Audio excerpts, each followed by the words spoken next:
com ele, comigo, etc., deste encontro, e também todos os conselheiros, minhas senhoras e meus senhores, que vão ter a paciência de me ouvir durante os 10 minutos que me deram. Pedem-me que vos fale do Instituto Internacional de Macau, que sou o presidente, e aproveito a oportunidade para vos trazer as situações de Jorge Rangel, que é o presidente, mas por motivos de saúde não pode estar presente, falar-vos de forma breve daquilo que somos, daquilo que fazemos e, sobretudo, ao que vimos. O Instituto Internacional de Macau é uma instituição que foi fundada em junho de 1999, isto é, 6 meses antes da transferência da soberania da República Popular da China. É uma instituição da sociedade civil, de matriz portuguesa, e que tem sede em Macau e que, para poder desenvolver de forma mais próxima e mais dinâmica a sua atividade, conforme vamos conversar, tem de há 6 anos esta parte uma dedicação de desculpa, que entendemos que é mais fácil e mais barato o contacto com os países de língua portuguesa, nomeadamente o Brasil, com quem trabalhamos muito, e com Portugal. Comprometido com Macau e as suas comunidades, solidário com as suas aspirações de desenvolvimento e de sucesso no futuro, o IEM é uma instituição oficial ao mundo para melhor servir Macau, dirigindo a sua ação especialmente às comunidades da diáspora macaense espalhadas por 5 continentes. Como devem saber, a diáspora macaense é muito maior do que a atividade que atualmente reside em Macau. É um fenómeno da imigração em Macau. Não, é um fenómeno de sempre, mas é um fenómeno que se acentuou e significativamente se renova, mas que se acentuou logo no período a seguir ao final da Segunda Guerra Mundial. Como sabem, Macau foi o único sítio de toda a Ásia, toda a Ásia do Pacífico, que não foi afetada pelo conflito.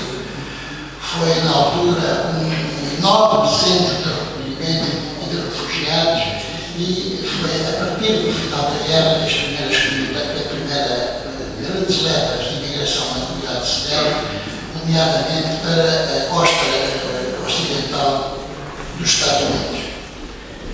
Dirigimos também aos países e instituições do mundo lusófono, à região próxima da Ásia-Pacífico, onde Macau está geopoliticamente inserida, e, sobretudo, ao reconhecimento do papel de Macau nas relações económicas e culturais entre a República Popular da China e os países de língua oficial portuguesa. Na sua vocação e objetivos, o Instituto visa assim estimular, aprofundar e cultivar os fatores da identidade e da diferença de Macau. É esta identidade que queremos preservar, e esta diferença que faz de Macau realmente um fenómeno único que nós gostamos muito de o referir, e fundamental no relacionamento entre o Ocidente e o Oriente.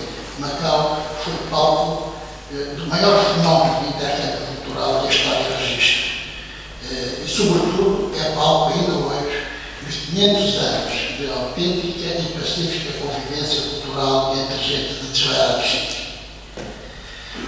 Da identidade entendida como vocação macaense de gerar sínteses próprias dos diversos setores culturais que constituem a realidade sociocultural histórica de Macau, cenário do maior encontro cultural, como disse, entre o Ocidente e o Oriente.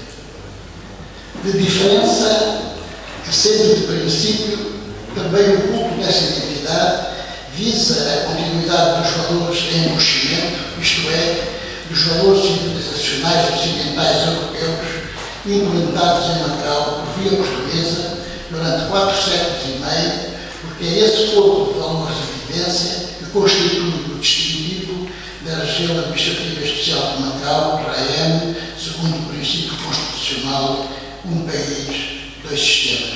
Eu gostava ainda de recordar Macau vive, segundo permite uma expressão, uma Constituição própria, chamada Lei Básica da Raia, negociada entre Portugal e a República Popular da China, que tem para decorar durante 50 anos, isto é, até 2049, e que permite que Macau seja governado pelas suas gentes, é esta a frase da Lei Básica, onde são salvaguardadas todos os direitos, liberdades e garantias, a livre opinião, os direitos humanos, o culto da religião.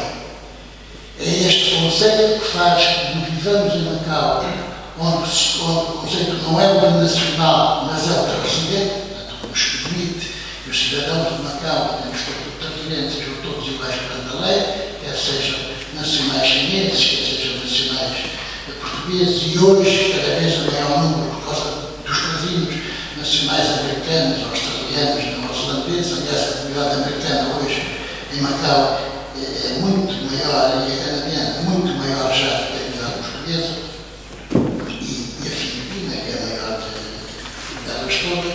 Mas, portanto, é esta lei básica que permite o atual sistema de vida de Macau e que permite, lembrar, que o português seja, a par do chinês, língua oficial no território.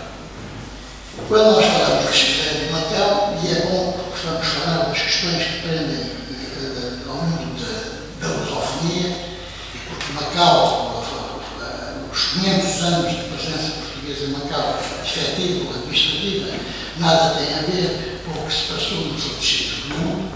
Em Macau, as comunidades sempre viveram, não de costas viradas uma para a outra, mas viveram em paralelo. Os chineses, a comunidade chinesa tem a sua vida, a comunidade portuguesa tem a sua vida, a comunidade local, chamada macaense, português da terra, filho da terra, portanto, faz, teoricamente, a ponte entre as duas comunidades. E foi assim que se permitiu que ao longo de 500 anos a vida fosse fluida, sem conflitos. Quando nós dizemos que é sem conflitos, a história, quer de um lado, quer do outro, não fala de conflitos, não quer dizer que não tenha havido coisas pontuais, mas nada. E nos perde-tufões que é, quando eram os velhos problemas, falava o padre rei, o bambu, verga, mas não parte. Portanto, é isso que permite nós, ao fim de 500 anos, a vida flua em Macau, seja hoje. E também em razão do pragmatismo com que a República Popular da China, e isto é justo e é importante que se diga, assumiu as suas responsabilidades no ano 99, se tornar Macau hoje uma cidade moderna, viva, jovem, onde 1/3 da população estuda. Como vimos no outro dia, os índices internacionais dão, Macau é o 5º melhor aproveitamento internacional em termos de ensino secundário, é o 5º, é os países são todos lá, por exemplo, Singapura, depois é Tóquio, depois Hong Kong, depois é Macau. Isto é um fenómeno da Ásia, das escolas asiáticas. Portanto, é esta lei básica, é este pragmatismo com que se assume, nós conseguimos viver em Macau, que faz que realmente hoje tenhamos a cidade que temos. Para tanto, e voltando ao Instituto, para tanto, a estrutura funcional do Instituto foram criados 2 centros para podermos desenvolver esta atividade que polarizam o sumo das ações visando aquela estratégia. O Centro de Estudos da Diáspora e da Identidade Macaense, pois a diáspora supõe a unidade e integridade das comunidades macaenses, entendidas como uma grande comunidade no exterior, que se perspectiva como uma verdadeira extensão ativa de Macau, num mundo sempre motivada por constantes iniciativas de religação. O Centro desenvolve ações para acompanhar a evolução multipolar das comunidades, aprofundar e atualizar os fatores tradicionais e culturais da sua identidade, promover os contactos e a relação íntima entre elas e fazer circular a informação que interessa para uma maior relação e unidade da diáspora macaense. O Instituto mantém um relacionamento especial com as casas de Macau espalhadas pelo mundo, e são cerca de 14, justamente na costa oeste dos Estados Unidos, no Canadá 2, na Austrália 3, aqui em Chihuahua, no Brasil também há 2 casas, e a importância desta comunidade e dos laços que a comunidade residente tem entre os seus parentes, comunidade pequena que é, os laços familiares são muito fortes, e sobretudo é a religião, é o agradecimento e a amálgama desta comunidade.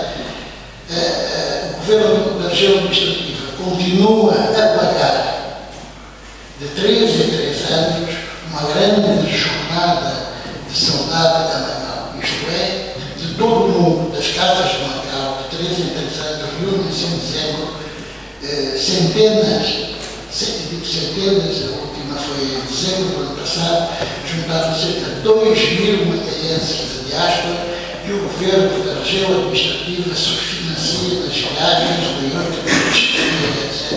E claro, isto é possível, não dá dinheiro, é verdade, mas nada obriga que isto seja feito. Mas isto é o reconhecimento, evidentemente, do governo da região, da importância da comunidade e do papel que a comunidade tem na afirmação da cidade. E um outro centro, que é o Centro de Estudos Estratégicos da Região Ásia-Pacífico, vocacionado à organização de atividades que visem o estudo e o conhecimento da problemática da região, em que se insere ou com ela relacionados. A par destes 2 grandes centros, grande parte da atividade do Instituto dirige-se connosco ao mundo da lusofonia.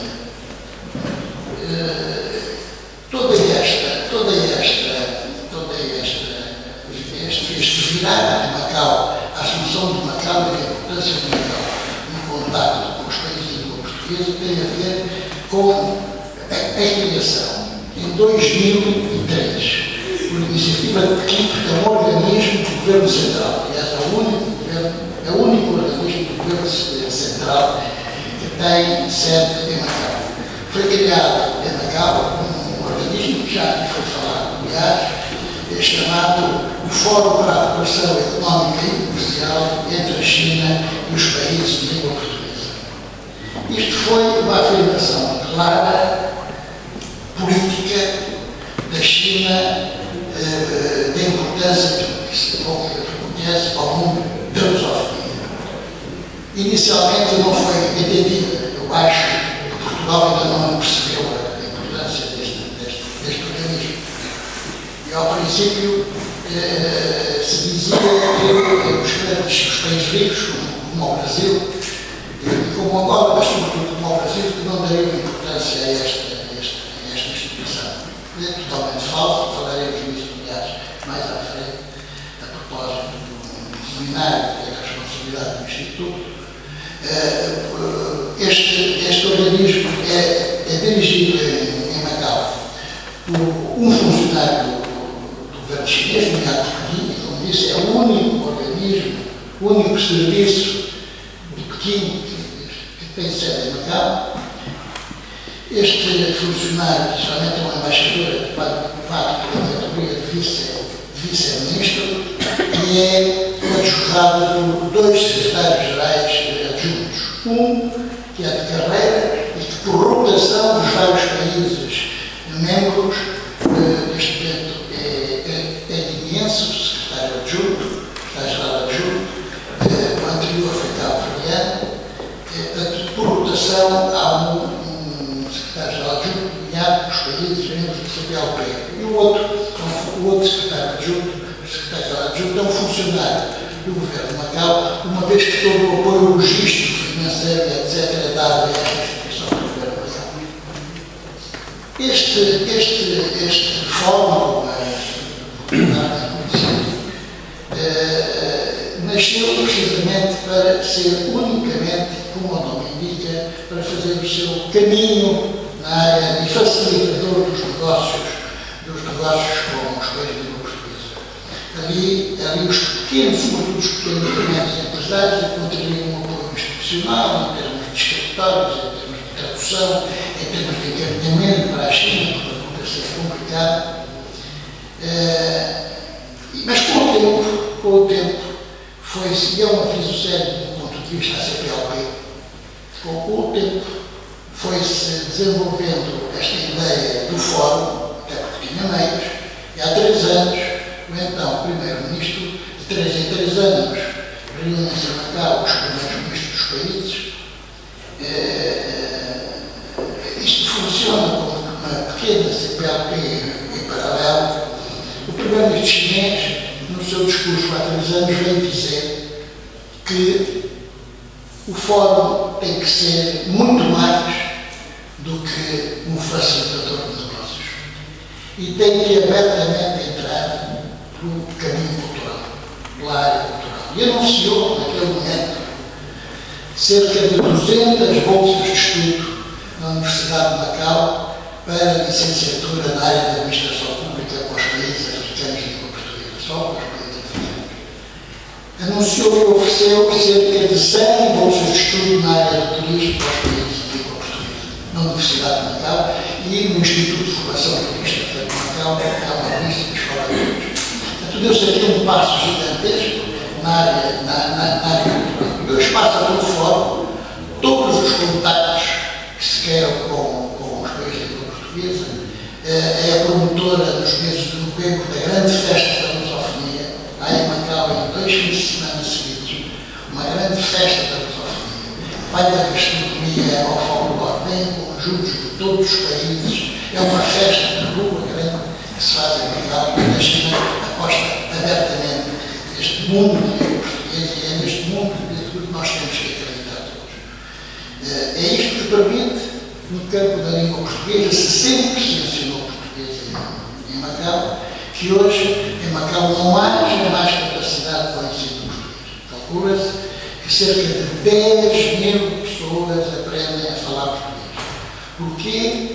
E há, como sabem, Macau tem cerca de 21 ou 22 instituições de ensino superior, 3 ou 4 oferecem licenciaturas na área de português, e além do mais, o IPOR, o Instituto Português do Oriente, que é a instituição local do Instituto Camões, não há Camões em Macau, é o IPOR, assim como a Escola Portuguesa de Macau. A Escola Portuguesa de Macau não tem a mais capacidade de ensino português, e porque vem muita gente da China a aprender português em Macau, ou antes praticar chinês em Macau, porque hoje há cerca de 21 universidades na China que oferecem o ensino português. Porque são os negócios com a África, sobretudo e com o Brasil, não? São negócios das empresas chinesas que estão a operar aqui, que estão a operar em África, que estão a operar no Brasil, precisam de dar os seus próprios quadros, a falar português. Quando andamos aí pelo mundo, quer aqui, quer no Brasil, até um ano, vou encontrando amigos de gente que estudou português em Macau, na universidade, ou nos sítios, desde o embaixador aos jornalistas dos órgãos sociais da Xinhua, etc. Bom, isto para vos dizer também que é nesta linha e neste espírito, e nestes livros, só para voltar.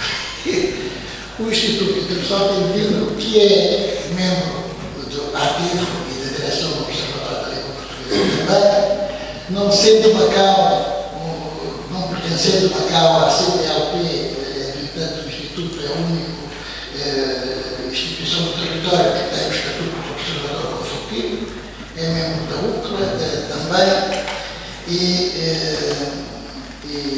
nós temos organizado, e este ano faremos o 6º, um seminário nesta filosofia que culmina a longa atividade que a gente tem, que a gente vai fazer ao longo do ano.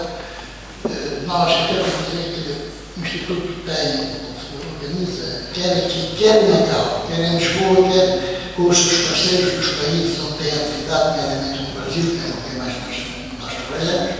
Realizamos conferências, colóquios, editamos.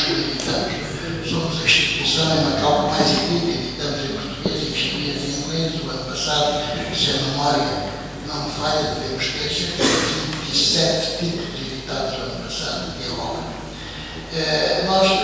Esta organização, o 6º seminário, que chamado O Papel de Macau no Intercâmbio Sino-Luso-Brasileiro.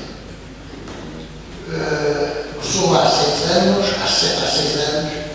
a iniciar-se no Rio de Janeiro e a terminar em Macau.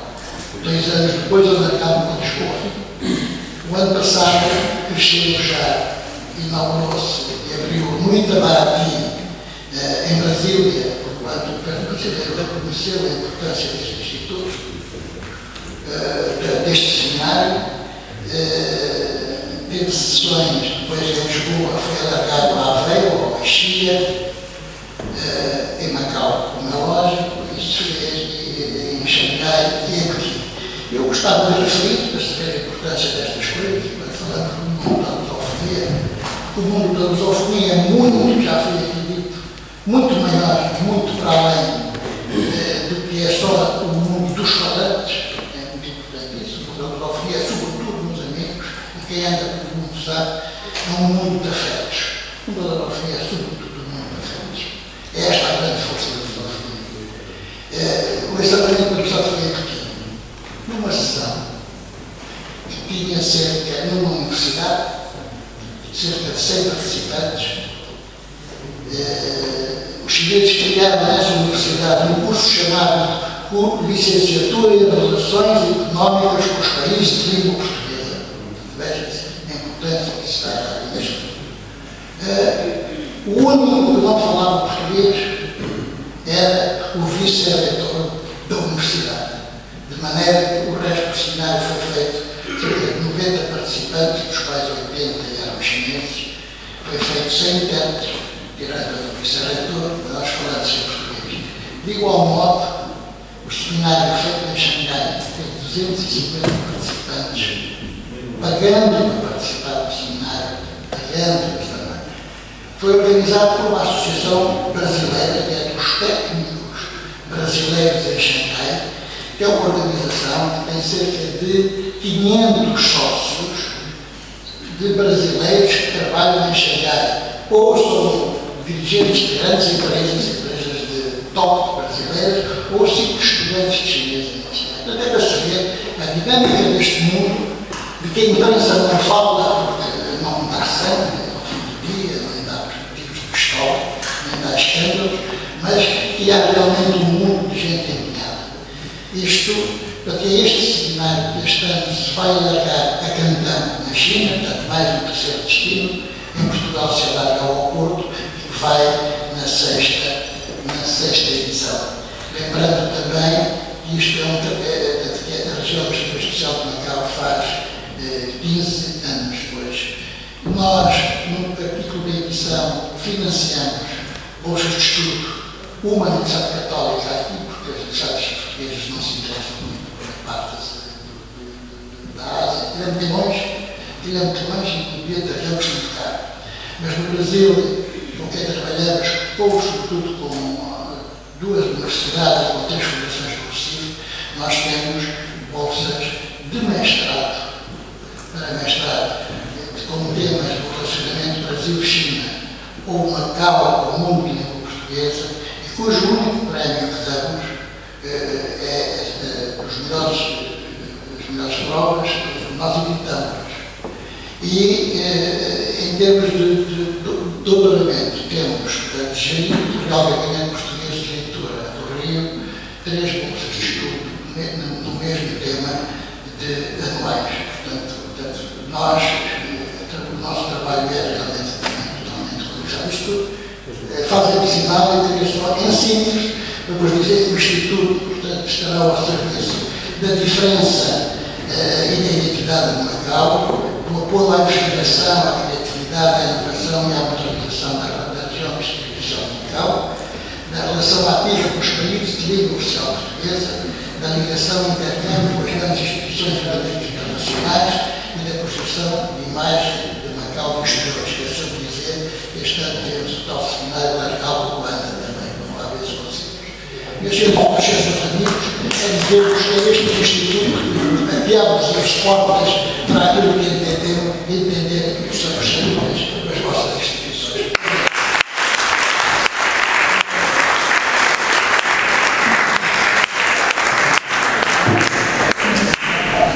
Obrigado.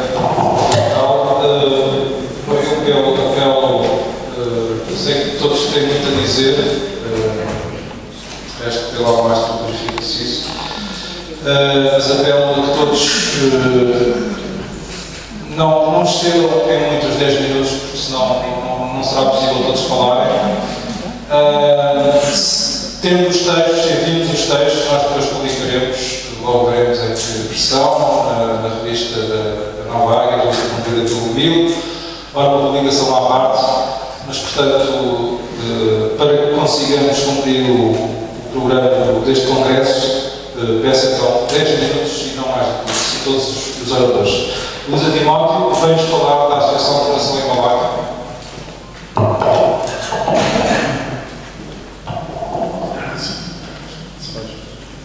Boa tarde a todos. Em nome da Associação de Coração em Malaca, agradecemos a oportunidade da nossa presença no segundo Congresso da Cidadania Lusófona, que muito nos honra. Cumprimento todos os presentes, parceiros empenhados na construção de um mundo mais feliz para a humanidade. Com o coração cheio de afetos, porque recentemente tive um mês em Malaca, escrevi algumas notas para me conter e não ultrapassar o tempo. Contribuindo com estas minhas palavras algo sobre o tema prioridade na população lusófona. A expansão portuguesa, língua e cultura, é este o tema que eu trago. Portugal me apostou um grande contributo no progresso da humanidade e no encontro dos povos, civilizações e culturas. Ligou a Europa aos outros continentes. Passados quase 600 anos, ninguém pode ignorar nem dispensar na construção do futuro de fraternidade. Assente da riqueza da diversidade cultural que herdamos, cultivamos, dando provas de vivermos ainda hoje, construindo o humanismo universalista. O testemunho que vos quero apresentar a este mundo lusófono, pela qual a Associação Coração de Malaca não desiste de divulgar e promover, não merece o esquecimento, nem muito mais o abandono. Malaca é uma das mais importantes rotas marítimas na expansão portuguesa, talvez a menos conhecida e a menos falada. Apenas só 130 anos de convívio, 1511 a 1641, mas um fenómeno universal. O sentimento da Portugalidade, preservado pela religião e pela língua lusíada, apesar de tudo em sua volta ser tão diferente. Considerando o momento mais importante da nossa história no Oriente não ser uma catedral nem uma fortaleza, mas sim o bairro português de Malaca. Pensado e criado em 1930 e 1934, com a intenção de proteger e abrigar a comunidade cristã mais antiga do Sudeste Asiático, isolada desde os meados do século XVII, perseguida, desfavorecida, pobre, não perdeu a fé, nem a identidade, sempre a distinta até hoje. Vive essencialmente da pesca. Desculpem, mudar. Na Fortaleza, destruída, o bairro português da água e a pesca. Vivem essencialmente a pesca, lutando pelo dia a dia, mas a sua língua, a sua religião e os seus costumes permanecem ao longo de 12 gerações. Só quem passa por lá pode avaliar o sentimento uso, legado que desejam preservar. Não esquece da descendência. Não esquece da descendência portuguesa, mantendo os nomes de brasões herdados, consolidados pelo casamento desde Afonso de Albuquerque. Com a simplicidade e a vontade de uma longa convivência, os mais idosos, em perfeita e perceptível cristã, que na escola, que em casa falavam malai, que em casa falavam, na escola falavam malai, em casa falavam português, diz-me o Sr. Jorge Albuquerque, presente no Museu do Bairro.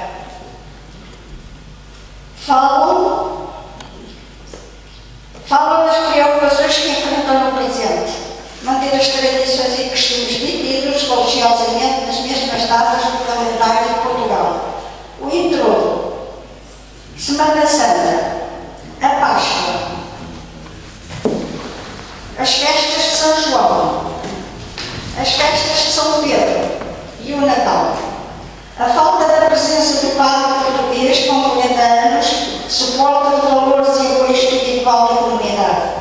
O ensino da língua de Camões que se vai perdendo com o falecimento das pessoas mais idosas do bairro. A falta de apoio etnográfico às danças e aos cantares traz-se ao levantamento patrimonial, conscientes que Portugal pode ajudar. Mencionam que o povo mais alto do apoio etnográfico foi prestado pelo padre Manuel Pintado, que regressou a Freire de Espada-Cinta em 1974, sua terra natal, onde veio a falecer em 1975. Sabem que uma irmã do padre Pintado faleceu em 2011, mas uma irmã que estive em Malaca ainda é viva. Falam do valioso património escrito deixado na Malásia e durante toda a sua vida em Malaca o padre Pintado deixou e que dedicou aos estudos da história dos portugueses no Oriente. Malaca, nomeada pela Unesco Património da Humanidade, cidade multicultural desde o início do século XVI, conseguiu um estatuto ímpar, relevando a presença de valores culturais inestimáveis, bens de âmbito universal e, portanto, comuns a todos os povos. Tal riqueza terá de ser considerada não como uma questão banal, mas numa ótica de promoção do desenvolvimento harmonioso, assegurando a sua continuidade no tempo e no espaço. Carece de apoio das instituições portuguesas, falando-se inclusive de uma ligação das comunidades crioulas lusófonas de origem do Oriente à Sibéria. Tema já abordado na conferência em 1995, realizada na Malaca, Malásia, resultando do crescente interesse dos estudantes e professores malaios pelo estudo do crioulo cristão sobre a eventualidade e o crioulo e o português poderem vir a evoluir o sistema de ensino na Malásia. Deixamos como arqueólogo e como desafio neste congresso, aliado a outros sinais da presença lusa ao Oriente, que a expansão do ensino da língua, como investimento na estratégia da lusofonia, inclua todas as regiões e comunidades lusodescendentes, invocando a data de 14 de abril do corrente ano, 15 anos do falecimento do grande e inesquecível visionário da cooperação para o desenvolvimento, engenheiro Cruz de Cassis, a quem todos os lusófonos muito devem na construção da paz e da fraternidade. No entorno, enquanto Presidente da Câmara Municipal de Lisboa, do acordo de disseminação entre as cidades de Lisboa e Malaca, assinado em 19 de janeiro de 1984, que assim é ponto 2 do desafio, que seja considerado e pensado o Estatuto de Observador à cidade de Malaca. Termino fazendo votos que os nossos sonhos e realidades se concretizem quando reconhecidos colaborativamente na construção da fraternidade. Com gratidão e com estima, bem-ajam a todos. Um abraço.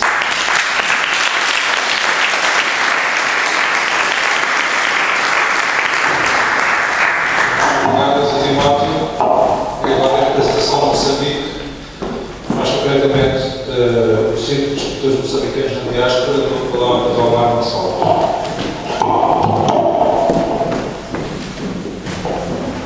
Em primeiro lugar, queria lamentar a ausência do Círculo, quero dizer, do Centro Cultural Luso-Moçambicano, que aliás já foi vice-presidente. Acho que é interessante ouvir duas vozes, provavelmente divergentes, sobre o mesmo espaço geográfico.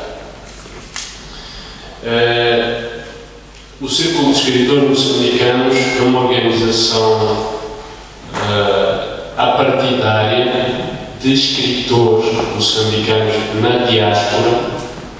No entanto, tem tido muita adesão a escritores moçambicanos que vivem em Moçambique. Isso é um dado curioso e convém que as pessoas tirem daí ilações. Em Moçambique existem associações de escritores e de jovens escritores. Porquê o escritor que está em Moçambique se inscreve numa associação na diáspora? E, por outro lado, também queria, antes de iniciar a comunicação, também chamar a atenção no seguinte. Nós, em África, temos uma população muito jovem. E não é com os jovens que a Europa dialoga.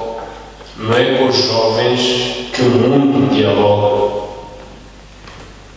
Mas os jovens estão sedentos de mudança. E creio que as pessoas não estão com o mínimo de atenção sobre o que realmente se passa em África. E podem ser ultrapassadas pelos acontecimentos. É um alerta. Em quantas partes se vive um grito? Em quantos corações se parte a terra? Em quantos olhos se come o sol? E em quantos pães se mata um sonho? O que significa neste mundo o miolo de um pão oferecendo as metades na mesa de 6 bocas?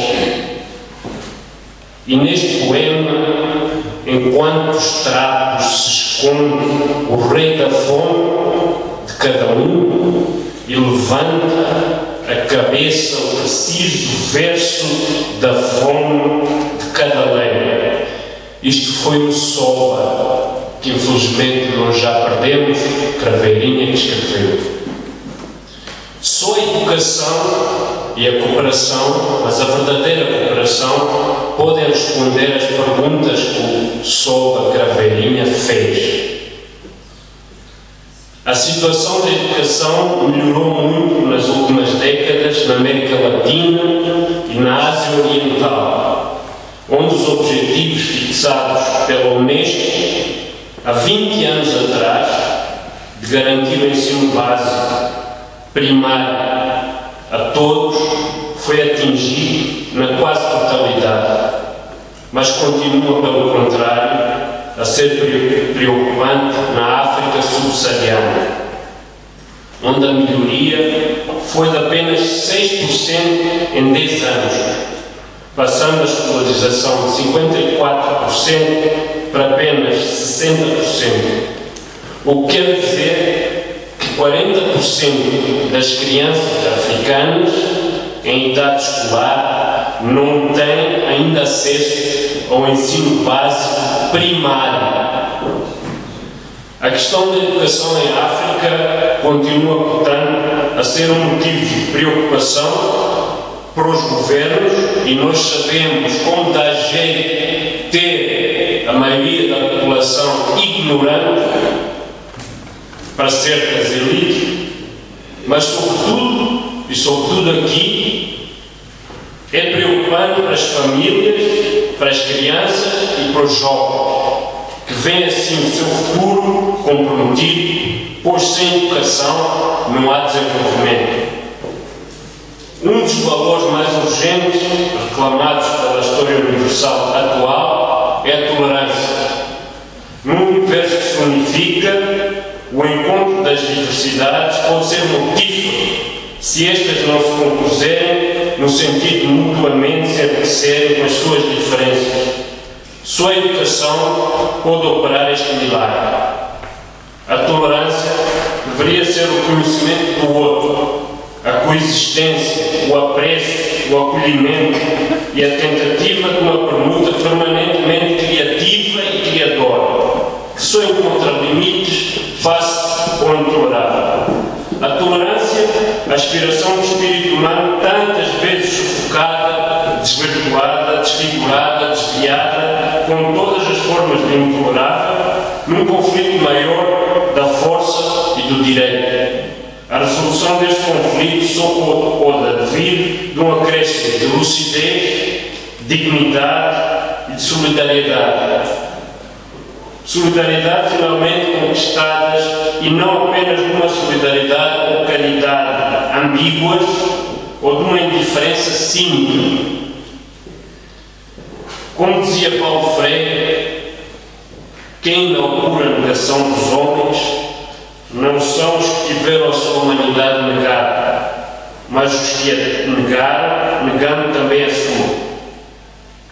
Como a cooperação educativa centrada em experiências inovadoras e nas decisões de responsabilidades, baseada em experiências respeitadoras da liberdade, ao fazê-lo estaremos a contribuir para duradouros processos autonómicos.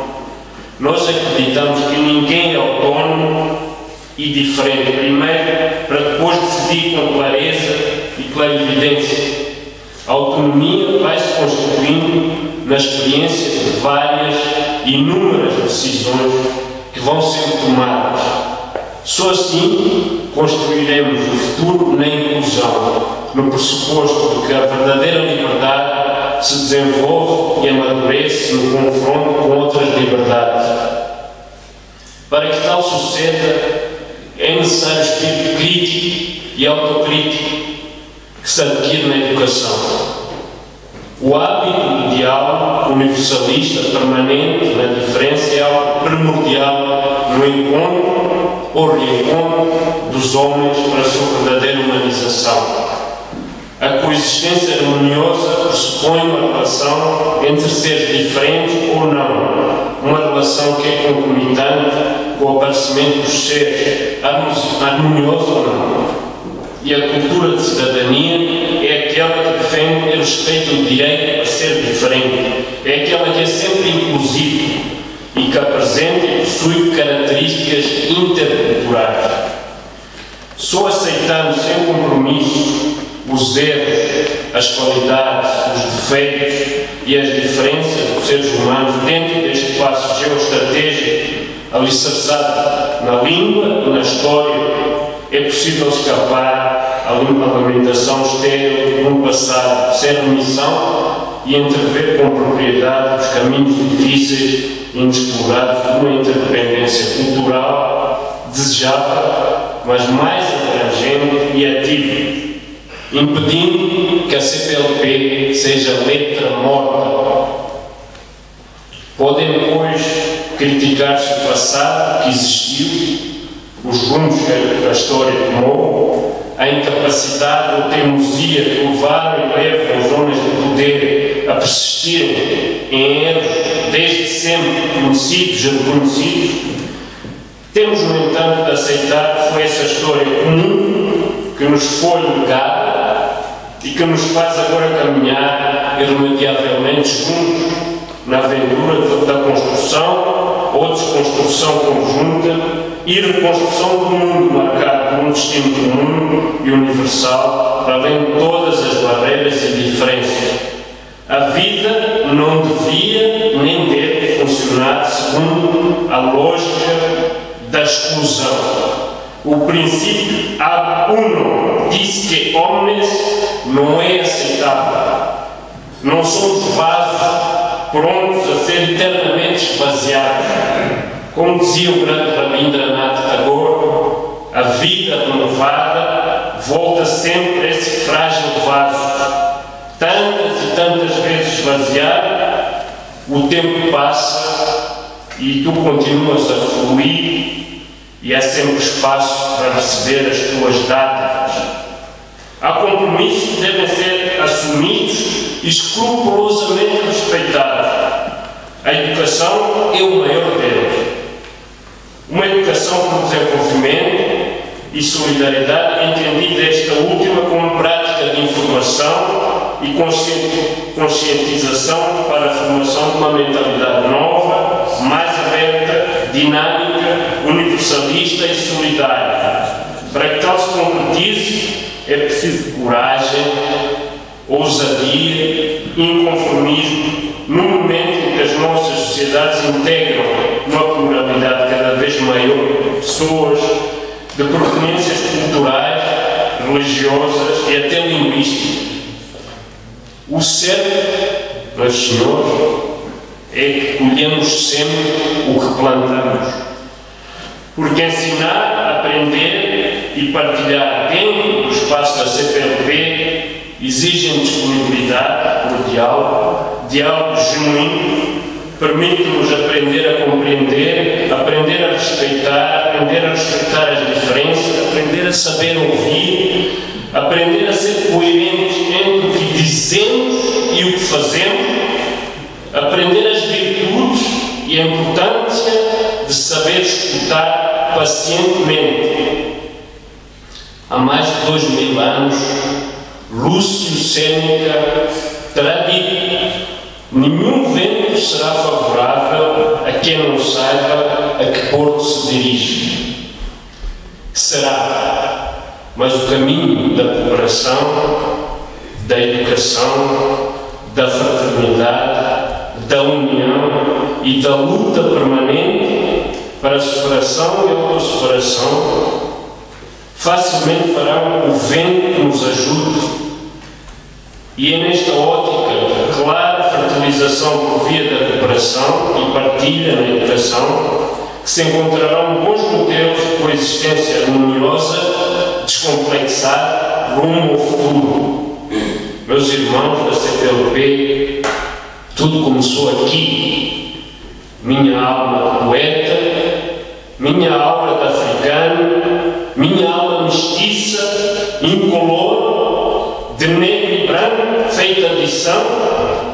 Descobri acenos da Europa no africano que sou e visões da África no mestiço que mora em mim, que jamais recusará os globos caucasoides e negroides que coabitam em mim.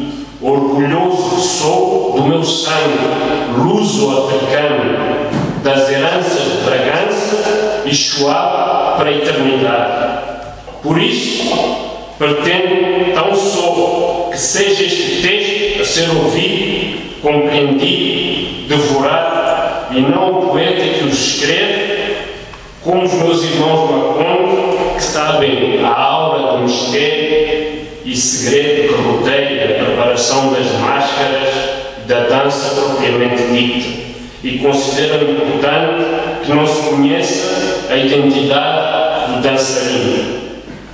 Oxalá, então, sejam muitos os que querem ficar nu e com este texto no coração e na mente, e só nessa altura fique eu calado, como um enorme pássaro xiri, sentado aos pés de uma pedra, a entrar decididamente pelo ar dentro das pessoas. Muito obrigado.